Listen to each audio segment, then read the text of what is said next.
할렐루야. 우리 옆에 보고 인사하십시다. 메리 크리스마스.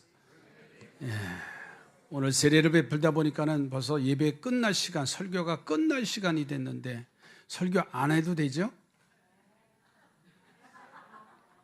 이런 반응이 있을 줄 몰랐어요. 자, 우리가 세상 사람들이 성탄절 그러면 참 화려하잖아요.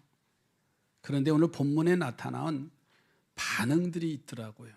그 반응이 뭐냐면 세 부류의, 세 그룹의 반응이 나타나는데 첫째는 헤롯 왕의 반응이 있더라고요. 이 헤롯 왕은 아기 예수님을 제거하려고 애를 씁니다.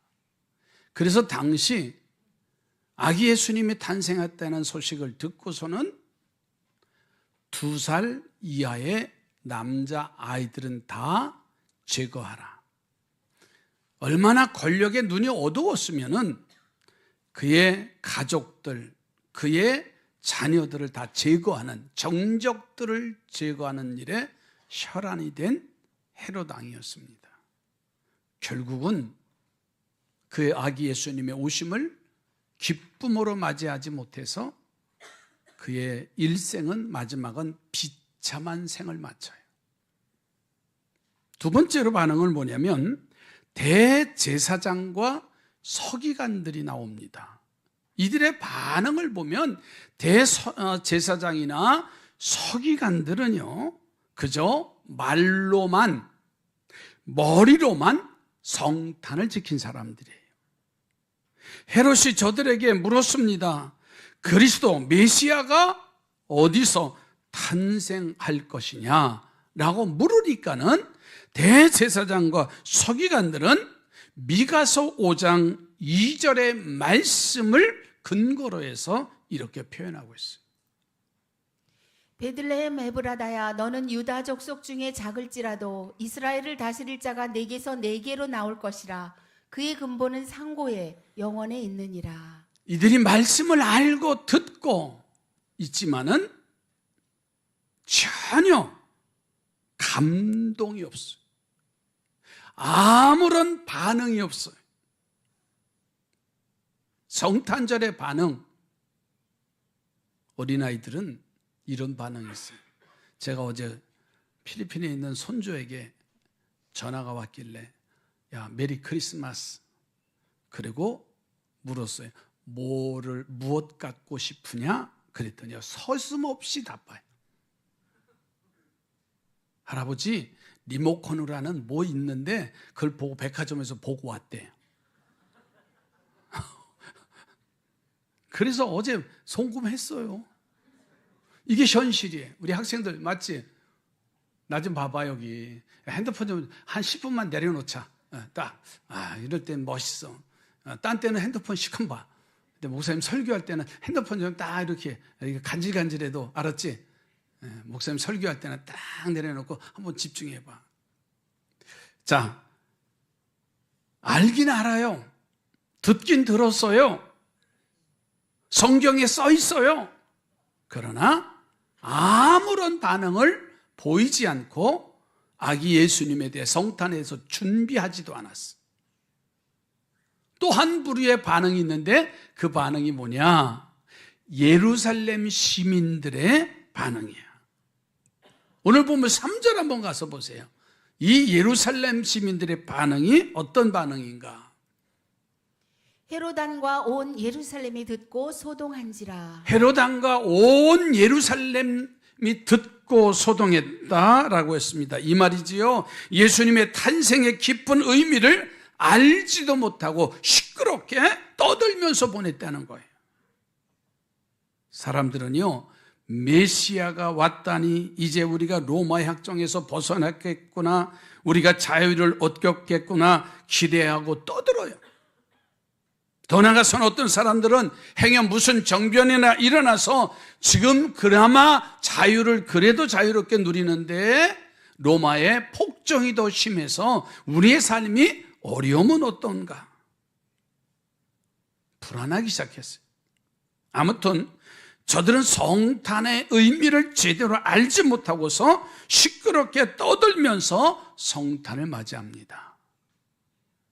2000년 전에 베들레헴에 태어나신 예수 그리스도를 헤롯 왕이나 말씀을 연구했던 서기관들이나 대제사장들이나 메시아가 오기를 기다렸던 이스라엘 백성들은 아무런 반응이 없었어요.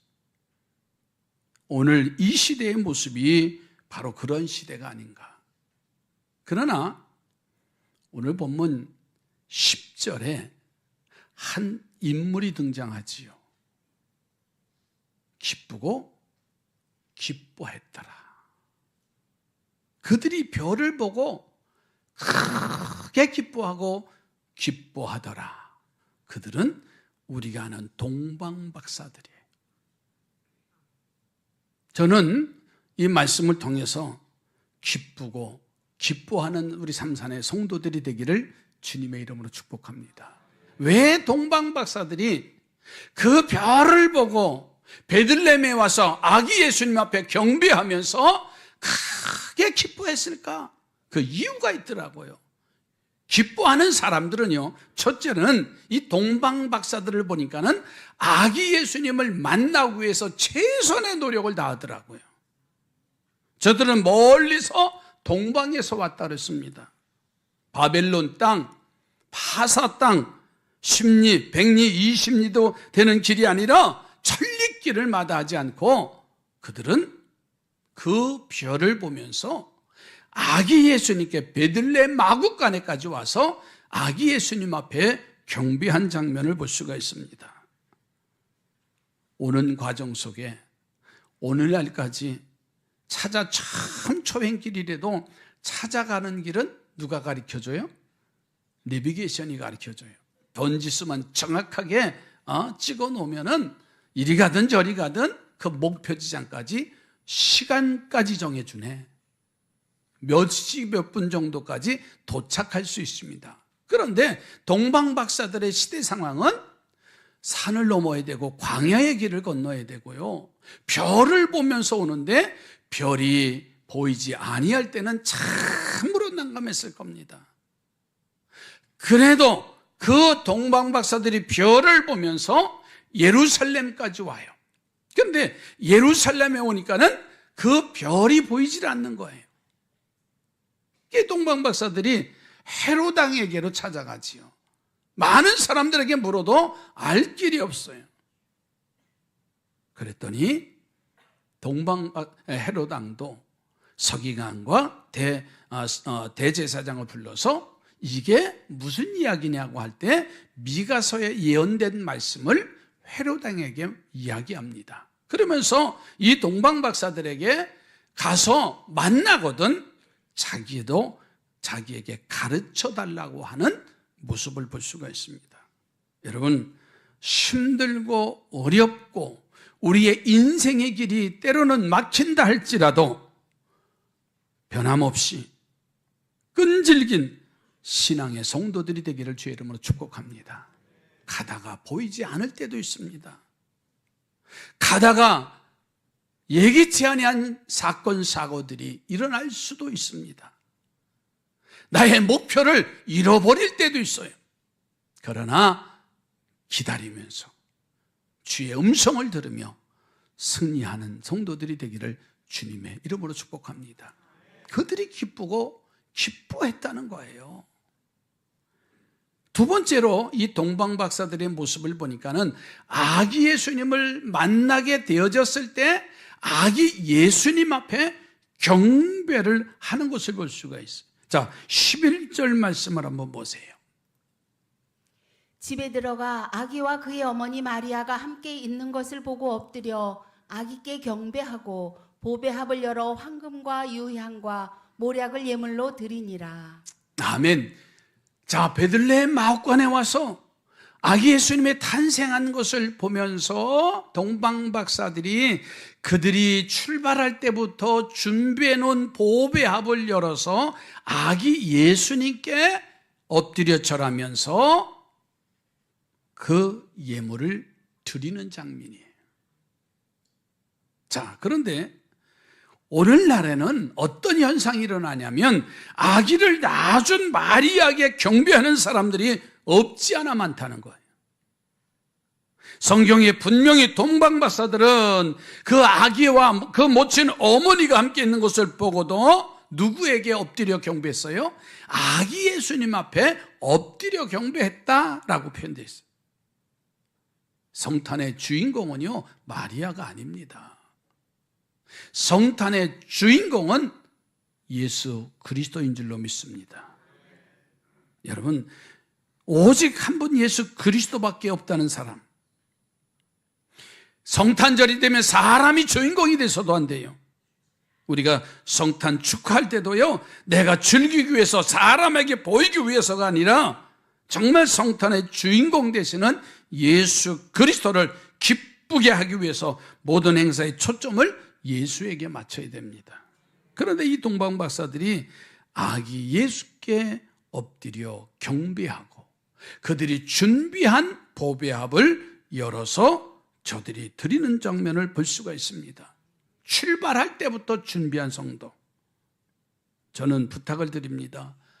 정말 우리가 하나님 앞에 예배하고 아기 예수님 앞에 예배할 때는요, 준비된 성도들이 되기를 주의 이름으로 축복합니다. 그러니까 예배당에 올 때도요, 청결하게. 예전에 우리 부모님들은요, 주일이 되어지면 기다리고 준비했어요. 그리고 헌금을 드리더라도요, 새 돈을, 옛날 얘기지요, 은행에 가서 빳빳한 지폐로 바꾸어서 헌금을 드리셨어요. 그러다가 바꾸지 못하면 집에서 어떻게 해요? 구겨진 지폐를 다리미로 다려서 준비해서 드리는 일이 됐어요. 여러분, 준비하며 드리는 성도들이 되시기 바라요.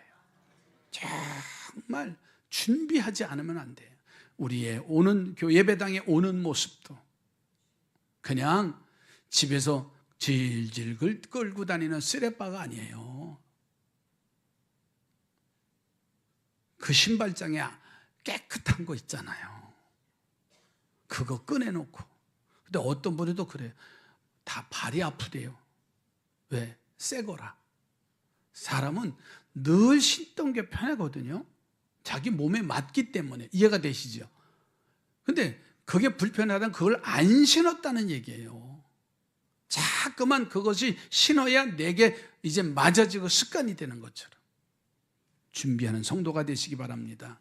옆에 분하고 성탄을 준비하는 성도가 되십시다. 정말 우리가 하나님의 전에 나올 때 뭐 물질뿐만 아니라 내 마음가짐, 내가 입는 옷조차도 준비한 마음으로 예배하는 자가 크게 기뻐하고 기뻐할 줄로 믿습니다. 마지막 세 번째는 이 동방박사들이 왜 그렇게 크게 기뻐했느냐? 아기 예수님 앞에 경배하고 나서 어떻게 했느냐? 하나님의 말씀에 순종을 하고 저들은 다른 길로 그들의 고국으로 돌아갑니다. 자, 그 말씀이 오늘 7절, 8절 말씀에 있어요. 이에 헤롯이 가만히 박사들을 불러 별이 나타난 때를 자세히 묻고 베들레헴으로 보내며 이르되 가서 아기에 대하여 자세히 알아보고 찾거든 내게 고하여 나도 가서 그에게 경배하게 하라. 여러분 보세요.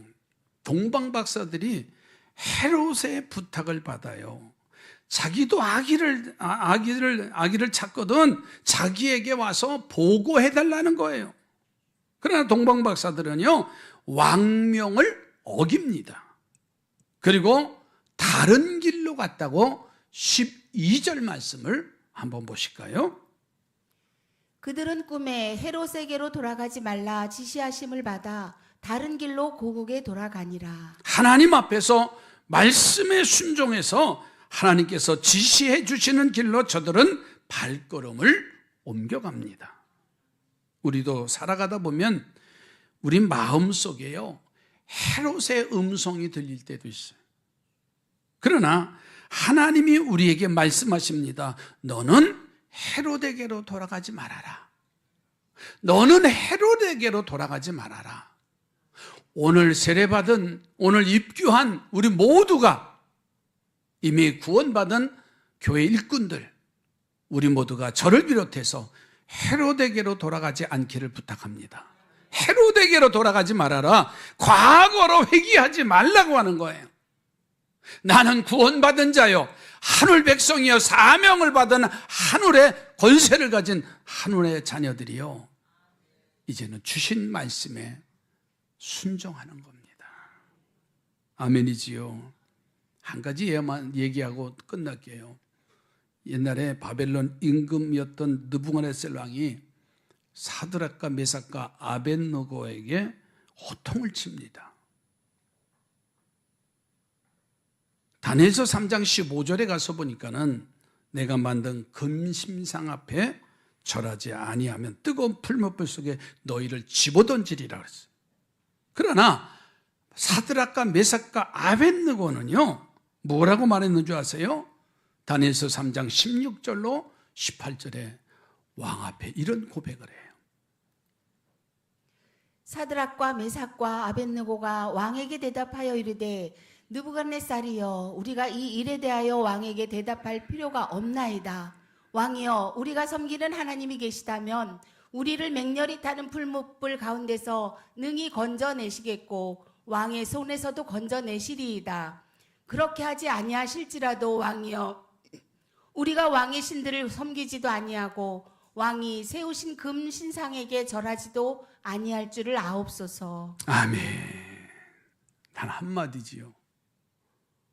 절하지 않겠습니다 하는 말이에요. 절하지 않겠습니다. 우리가 살아가다 보면요, 우리 마음속에 헤롯의 음성이 들릴 때가 있습니다. 그러나 우리는 헤롯에게로 돌아가서는 안 됩니다. 그 길은 사망의 길이고 그 길은 멸망의 길입니다. 하나님께서 우리에게 지시해 주는 길로 나가기를 주의 이름으로 축복합니다. 2025년도도 이미 저물어 갑니다. 2026년도를 준비하는 이 2주간 동안 다시 돌아가지 않고 하나님의 명령하신 그 말씀 안에 순종하기를 주의 이름으로 축복합니다. 말씀대로입니다. 기도대로예요. 심은 대로 간다는 사실을 기억하며 승리하시기를 주의 이름으로 축복합니다. 다시 한번 우리 옆에 보내고 메리 크리스마스 기도합니다. 하나님 감사합니다. 성탄절기를 맞이해서 하나님의 말씀에 순종하여 방향을 완전히 전환하는 귀한 역사가 우리에게 임하게 하옵소서. 하나님이 지시해 주시는 그 길이 생명의 길이고 영생의 길이고 축복의 길입니다. 성탄절을 맞이해서 그 옛날 동방박사들처럼 처음 오신 예수님을 기쁨으로 영접한 것처럼 우리 주님이 다시 오실 그날까지 기쁨으로 영접하는 아름다운 성도들이 되게 하옵소서. 예수님의 이름으로 기도드립니다.